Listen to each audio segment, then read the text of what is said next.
Cuba tengok betul-betul makhluk ni. Pernah terfikir ke ada ikan rupa macam ni dalam laut kita? Bukan dari planet lain, bukan juga UFO, tapi seekor ikan misteri namanya ikan matahari atau mola-mola.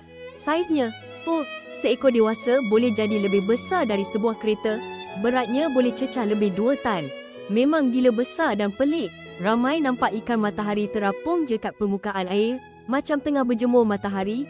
Nampak macam malas, kan? Tapi sebenarnya ada sebab menakjubkan. Lepas menyelam jauh ke dasar laut yang gelap dan sejuk gila cari makan, dia naik ke permukaan untuk kes semula badan. Ini penting untuk panaskan semula suhu badan dia sebelum menyelam lagi. Jadi, apa menu utama untuk raksasa laut sebesar ni? Dia suka makan obor-obor. Ya, obor-obor. Bayangkan, ikan saiz kereta, berat bertantan. Tapi makanannya cuma obor-obor lembik. Ini tunjuk betapa uniknya ikan matahari dalam ekosistem laut. Dia bukan saja misteri, tapi penting untuk keseimbangan lautan kita. Makhluk menakjubkan dan penuh rahsia.